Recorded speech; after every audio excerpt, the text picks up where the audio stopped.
It's what preliminary spiritual practices are all about. They loosen the grip of the egoic self and make room for insights to arise from within.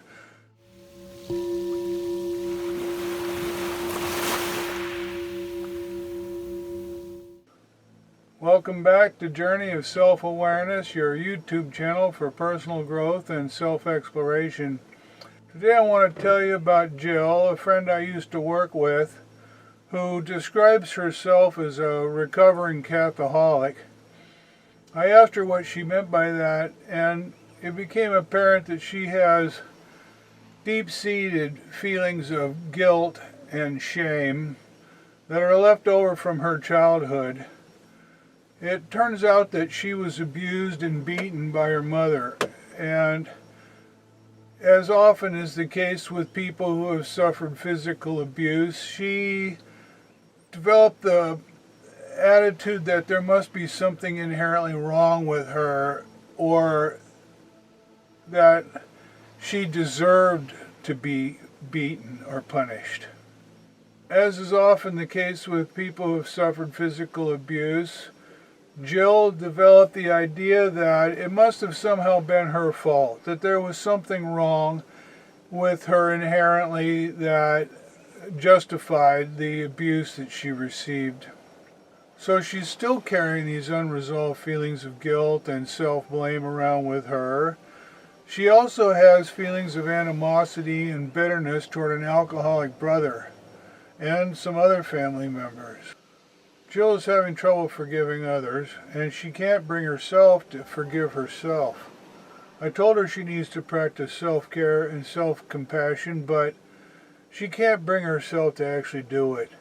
We need to love everyone equally, especially ourselves. We're all inherently worthy of the love of the divine, but Jill cannot bring herself to do it. Her feelings of self-recrimination are so deeply buried and so persistent that she's going to have a great deal of trouble with this. Now, I know from previous conversations that Jill believes in reincarnation. She even has memories of a previous life. And I told her, you do not want to carry these negative feelings with you into the next life. I told her you absolutely must jettison this emotional baggage overboard by working through your negative feelings and past trauma. But she doesn't want to go there. She said, who would I be without these feelings? My advice was for her to do everything possible to uncover the unconscious formations behind her feelings and to get rid of them completely. Because whatever else happens, you don't want to carry the burden of such heavy emotional baggage with you into the next life. This is what causes negative karma and sets us up for another life of suffering in the world. When I was a young boy, I was teased mercilessly by other boys, and they beat me up. They poured glue all over the new suede jacket that my parents got me. They would torment me on the bus every day, and it was miserable. And I carried deep-seated feelings of resentment and anger and hatred, and I hated them for it. So after my awakening, I realized that I had to forgive them, and I spent a lot of time thinking about my feelings and about what might have prompted them to act the way they did. This is a process that happens to everyone who undergoes an awakening. Some people call it the dark night of the soul. It's where you start dredging up material from your past that you need to work through. Or if you have what the Hindus call sanskars, negative mental impressions, or what the Buddhists call negative karma that you've accumulated in your life, this all begins to come to the surface, and we end up having to work through it. And in the process of working through my own feelings of anger and resentment and hatred for the boys who teased me when I was young, I spent a lot of time thinking about it, and it occurred to me that they were completely innocent, entirely innocent. I realized that they teased me because they were being abused at home, probably by fathers who would tell them, you know, you have to, at your age, grow up, act like a man. Who are you, a man or a mouse? Don't be a little sissy. What are you, a crybaby? These are the kinds of things that they probably experienced from their own parents at home. And then they would come to school and take it out on me. So I realized that they were entirely innocent, that they weren't to blame, that they were actually suffering themselves and reacting in this way toward me. So I had to forgive them, entirely forgive them. And in the process of forgiving them, it occurred to me that I also had to forgive myself because I had harbored these negative feelings all these years, unjustly, that they weren't to blame, that it wasn't their fault, and that I was wrong all these years for carrying these, directing these negative feelings toward them. So I forgave them, I forgave myself. It's like wiping the slate clean. It's a tremendous release. Tremendous weight is lifted off our shoulders, and you can breathe easy after you go through this kind of process of self-healing and forgiveness. It's what Jesus meant when he talked about relieving our burdens, being relieved of our burdens. This is the kind of process that I hoped Jill would be able to go through. But as I said, she can't go there. She's not going there. She will not do it. All too often, the sense of a separate self, the egoic self, clings to these kind of negative feelings, or anger, or hatred, or blame, because it empowers the ego. It strengthens the ego. It justifies the ego's existence. The ego is often formed in early childhood, partly as a defense mechanism against these sorts of sources of toxic childhood stress or trauma in people's lives. And people, there's a sense, kind of derive a sense of security from having this sense of these negative feelings provide a source of justification and support for the egoic self, and it makes the self stronger, and it gives the self firm footing.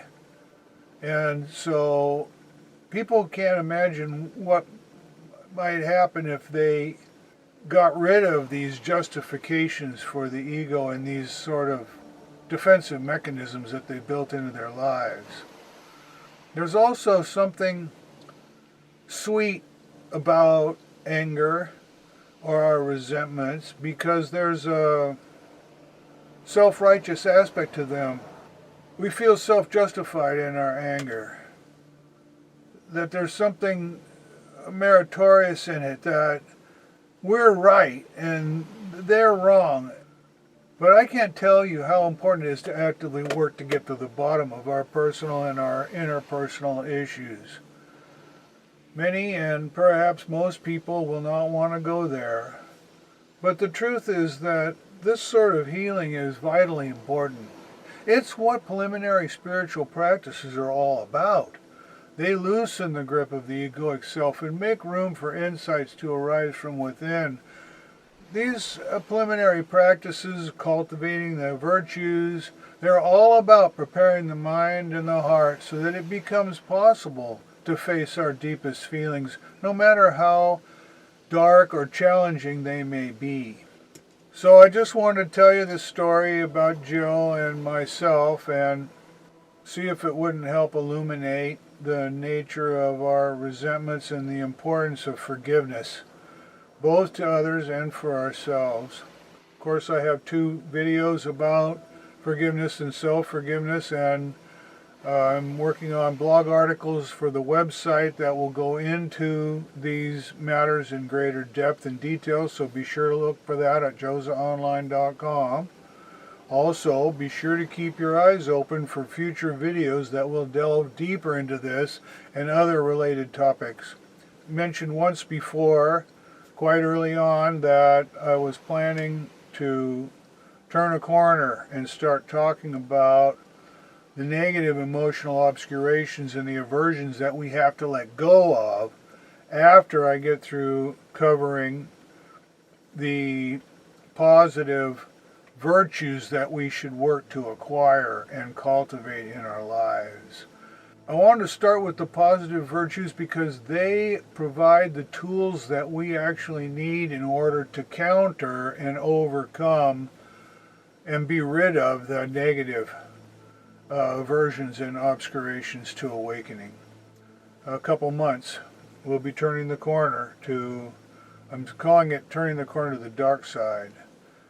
Because in addition to cultivating compassion and warm-hearted loving kindness, humility, patience, and the other critical virtues, we have to learn to let go of our anger and our resentments and our hatred. And this is a part also of forgiving ourselves and others. And a process of self-healing and learning self-compassion and self-care. These are also very important. I also want to mention that I'm in the process of writing a book of spiritual practices that people can use on a daily basis to help cultivate the positive virtues in their lives. And there will be 5 chapters in the book that cover all of the positive virtues that are very important for us on a journey of self-awareness. And I've made the first chapter available entirely for free. You can go on the website, josaonline.com, download the first chapter.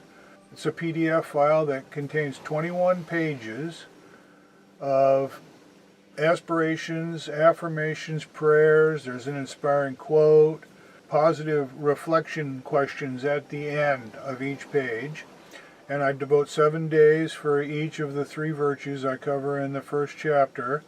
And so there are 21 pages altogether that will take you out for 3 weeks and give you something to reflect on and incorporate into your daily life and to use as you go throughout the day.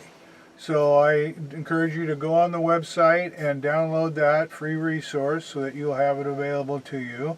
I'm still working on the rest of the book. It's going to take me a while to get it done, but once it's available, I'll send you out another email so you know that it's available.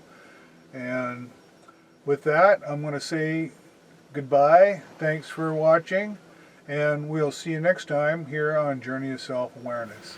Take care.